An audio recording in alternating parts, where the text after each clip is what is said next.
This is KUGAN CASSIUS for IFL TV, proudly sponsored by Everlast. We're in Manchester. It's Khan Brook fight week, but more importantly, for the next few minutes, it's VIDDAL Riley fight week as well. What's happening, mate? I'm good, man. I'm just ready to go, man. I'm good. I've trained hard, prepped well, done the interviews, public workout, more interviews, just ready to throw hands.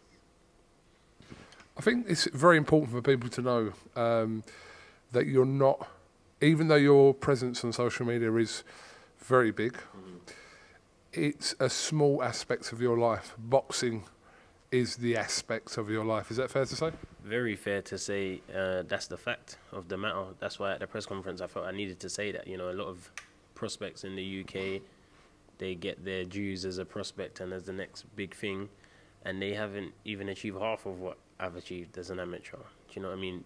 Domestically and internationally.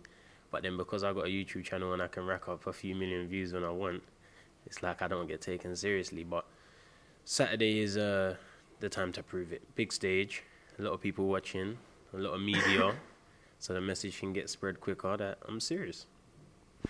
Yeah, I think with the wave of kind of, it's the generation we live in and the whole YouTube boxing side, it is important to separate someone like yourself away from that, because even though, like you said, you're capable of jumping on a YouTube video and racking yourself up hundreds of thousands, millions of views, which is great, but at the same time, people need to understand that there was kind of a life for you in boxing prior to all that.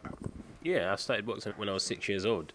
You know what I mean? I only had a YouTube channel from 2018. And then what I started most recently has been the narrative that that's my life. And I'm like, well, what about all the years before? It's like people are like I was born when my YouTube channel was born, or I was born when I started training KSI. There's a lot that was achieved before then, and it's kind of been brushed under the carpet because of the coverage the YouTube boxing thing gets. But, you know, it is what it is, man. I'm not, and I always want to make this clear as well, I'm not turning my back on the YouTube community. I want to make that clear because they've helped me get to the position where I am. It's just don't think I should be fighting within that community. That's the difference. The support, the traction, the love that I get from them, what they've offered me through being exposed to them, how can I turn my back on that? But just don't think of me as a fighter who should be in that community. I've got a separate fight career to what I make reaction videos on. I don't know if you can sum this up in a few words, because you probably can't, but for people that don't know about that amateur, and I will kind of relay this back to a conversation I was actually having with your dad at breakfast this morning, and for people that don't know what that is, and to know that you haven't just kind of started your boxing career as a professional maybe, but kind of prior to that, you haven't just started your boxing career on the wave of kind of this YouTube era of boxing. What did you do as an amateur? Just spell it out for people that don't know. So we'll start off with the championships. I won 8 national titles, European silver medal, youth Olympian, captain the England team.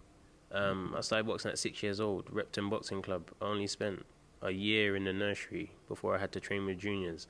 I was sparring national champions from 8 years old, 12, 13-year-olds. People that know boxing, Scott McNess, Perry Lovejoy. If you know boxing, you'll know the names from back then. Charlie Edwards, at 12 years old, I was sparring with once he already had European honours. Move over to West Ham, again, sparring high level. Luke Saunders, Tom Beanie, the Driscolls, the Laneys, Charlie Kennys. The people that know boxing will know these names. These are the people that I was on a path with. Rest in peace, Sam Bazina as well. Also another national champion. This is what I know. This is what I do. YouTube came as an accident. Like, training that was with those guys was a complete accident that turned to be fruitful for my career. But that's the journey I was on. The England camps, up to Sheffield, down from Sheffield. England camp here, England camp there, GB camp here, GB camp there, traveling the world. Josh Kelly, people like this. This is what I'm saying. Like, that is actually the community I kept for a majority of my life. And YouTube just began, and due to it getting a lot of attention, it's like swarmed over everything else. But that's the life that I've lived, and I'm going to continue to live it, and I'm going to continue to do YouTube too. Do both. Why not? Why not? You get one life. You get one life. Do what you want to do, and whatever you do, do it properly. That's it. You don't have to do one thing properly. You can do multiple things, but of course you got to put priorities on things.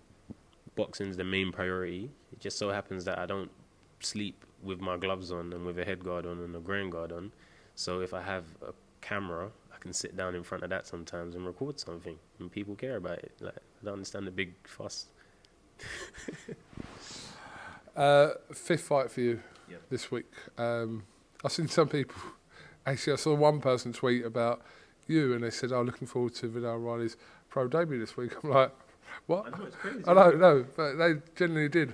But yeah, fifth fight for you this week. So I think it's probably fair to say it has been a little bit stop-start since you turned pro. I mean, we're kind of in that pandemic situation as well, where a lot of fighters weren't active. You seem to have kind of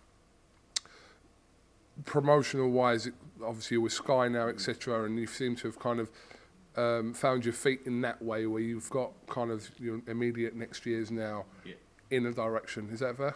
Yeah, you know, we're in a good length deal with Sky Sports and Boxer, so we'll have a path that we create and follow, and we'll adjust as need be as it goes on.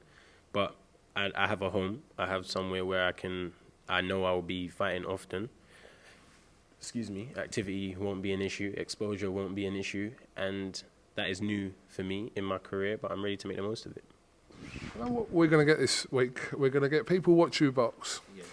And then when they've watched you box, they're going to say, "Oh, he can actually fight." But this is a lot of people already know this, but because they kind of associate that, you're going to get those comments as well. But I suppose you take them comments and kind of, if people kind of have not doubted, but kind of thinking how serious you are, they'll see a glimpse of who you really are on Saturday night. Yeah, they will. They will see a glimpse. This is just the beginning, and I am not naive. I know that I can't change everybody's opinion. People will still think what they want to think, but we need to increase and influence people's minds by being in the ring and being active. I can't expect people to take me seriously if I'm not in the ring.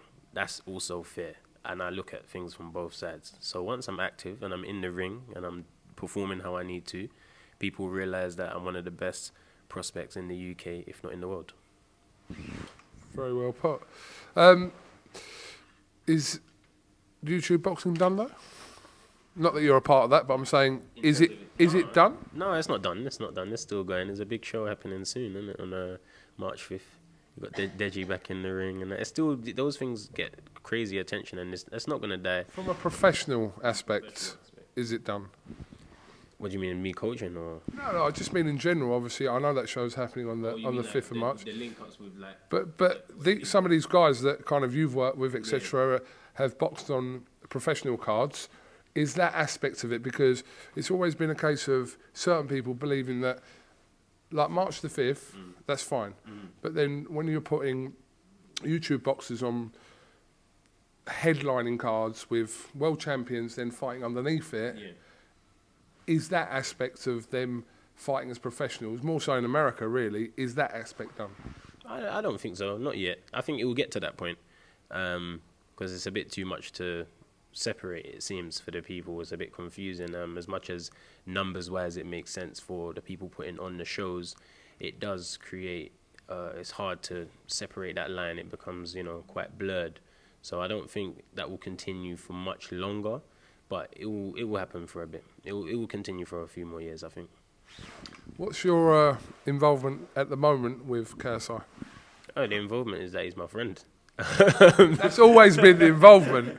I mean, from a kind of a boxing, a professional capacity. From a boxing side of things, I don't have any involvement with him. He's got coaches now that can dedicate time to him and don't have to take time out of their own careers, as their career is coaching.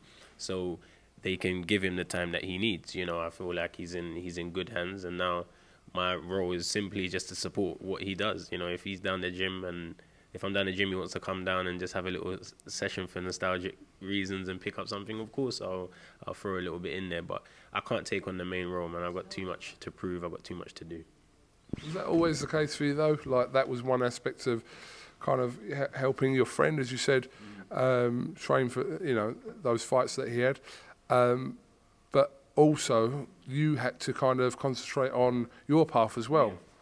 Of course. No, there was a time when I was building a brand. Like I said, I was building a brand. I didn't realize what training KSI and training Gib and people like that could do for me. You know, I was building a brand and I was reaping the rewards of being a part of that. I feel like I've reaped the most rewards I can get from being in that aspect of the sport. And now to reach the next stage of rewards that I want and goals that I have set for myself, it requires me to throw the hands. But there was a time when there was more to gain. There was a lot more to gain. There was a lot of exposure to get out of it. I'm working with brands I'd never worked with before. And yeah, it opened up a lot of doors. I feel like I've opened all the doors, used all the keys, being on that side of the sport. And now to get the next stage, I have to do it. And that's easier than being the coach because I'm in control. I'm the one that can do what I want to do in my head and not hope someone else does it. I think we saw some comments from Jake Paul kind of dismissing that fight that kind of was talked about a little while ago. We've spoken about it before. I'm sure you've spoken about it between KSI and Jake Paul. That is a non-starter. It's something that I don't know. It might happen a bit late, later than we want it to. But right now, I can't see how. You know, he's busy, man. He's got things going on. Jake's doing other things as well. The paths don't seem like they will cross. But if it does happen, it will definitely be when the interest in it and the request of it has died down. You can't see that happening like right now. Nah, definitely not. It's interesting, but yeah, coming back to Saturday, obviously fighting on the huge. I mean, as a boxing fan, you'll be excited. I'm sure you'll want to kind of do your thing and then come and take your seat and then watch something that's been in the makings for 7, 8, probably longer years. Some people say it's a little bit too late. Who cares? It's happening Saturday. Let's just concentrate on that. Yeah, that's the thing. This fight, I feel like it's happening at a time when it's a bit late. It might maybe like how Jake and KSI may be, but now that it's happening, we all care. We're all tuning in. We're all interested, and we want to see what happens once and for all. So, you know, you might have a Jake Paul and KSI fight similar to how Khan and Brook is. You know, both guys still 50-50 fight. Still at the press conferences, you can see the hate is rife, and they still want to get their hands on each other. So I'm happy to be a part of a card like this. Two fighters that I watched growing up for years on Sky, you know, and to think now I'm on the undercard of them. I've even come to Manchester to watch Khan sitting right at the top of, at the time it was called MEN Arena, and now I'm in the ring. It's just like, this is what I've been working towards. And when I was sitting at the top there, my dad told me from there, you can be in there, you can do this. And we're here now, so I'm just excited to just show people why I'm here. I did try and get in, I want to whisper because he's over there, but I did try and get an interview with your dad earlier on and he was having none of it. I said to him, what about post-fight? He said, I think, we've had a handshake on it. So, yeah. He's a man of his word. If he says post-fight, he'll give you an interview post-fight. I like the fact that he's not one of these kind of, I don't mind both sides of it. You know, the dads that kind of at the forefront of stuff, but also the ones that take a little bit of a, when it comes to media obligations, kind of a little bit of a backseat and say no. Because he said to me, it ain't about me, it's about my son. And I kind of like that side of it as well. So I said, what about post-fight? He said, well, that might be different, you know. Yeah, no, my dad's not that character, you know. He doesn't want to be the main guy. He understands that I'm the person that is doing this, you know. He plays a major role, but it doesn't mean he has to be on every interview and every screen. He just fulfills his responsibility as my father and head coach. And I handle the rest of the things since I'm the one that's in the ring, ultimately. And I feel like that's how it should be. That's how it should be kept. And that's how we operate. So there's no point changing now because there's a few Sky Sports cameras around. We've always been that way. So no need to change now. One thing that did baffle me, like, how do you look older than your dad? How does that work? Is that what you're saying to me? I look older than my dad? Well, I looked at him earlier. I thought, you know what? Touch and go with it now. Listen, we'll just put that down as a big compliment for him, and we'll leave it at that. I don't know if you heard that. He's actually on his phone over there. Probably maybe didn't hear that. He'll hear it later. Listen, we wish you the best of luck on Saturday night. Huge fight night in Manchester. Great fight city, and I think if you're lucky enough to have a ticket here or watching on pay-per-view at home, it's just one of them nights that hopefully we're talking about, and you're a part of that as well. Listen, man, I'm very excited. I'm grateful. I'm thankful to Boxer and Sky Sports for putting me on a show like this to be able to show my talent and my skill. And I can't wait, man. And this is the first of many. You know, right now we're talking about me being on the undercard of a big fight night. We'll do interviews with me being the main event on a big fight show. It's just all in due time, but it all starts Saturday. VIDDAL, Riley, thank you very much. Talking to IFL TV. Like I said, best of luck. We'll catch up with you after your fight with your dad as well. And yeah, best of luck on fight night, mate. Appreciate it, man. Thank you. Love to IFL always.